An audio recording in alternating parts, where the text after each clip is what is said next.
દેવપોઢી એકાદશી નિમિત્તે સંસ્કાર અને કલાનગરી વડોદરામાં ભગવાન વિઠ્ઠલનાથજીના મંદિરેથી ચાંદીની પાલખીમાં પ્રભુની 215મી નગરયાત્રા નીકળી।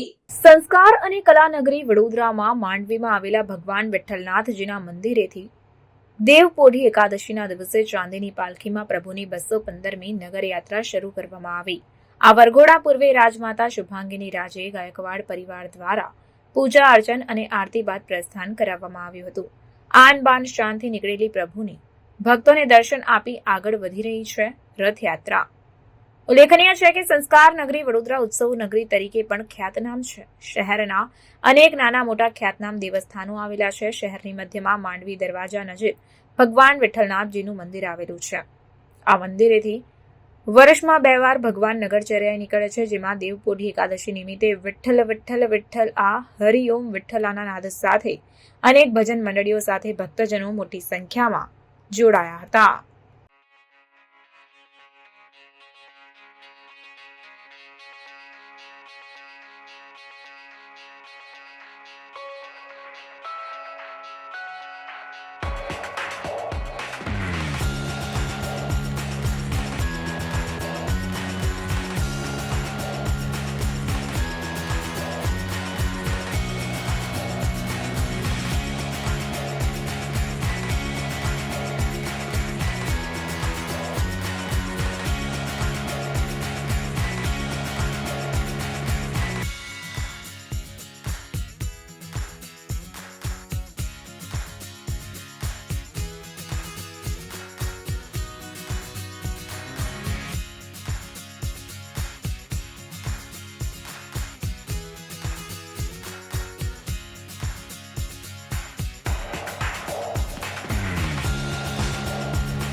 પ્રાર્થના સંદેશ ન્યૂઝની તમામ લેટેસ્ટ અપડેટ્સ માટે ચેનલને હમણાં જ લાઇક, શેર અને સબસ્ક્રાઇબ કરો।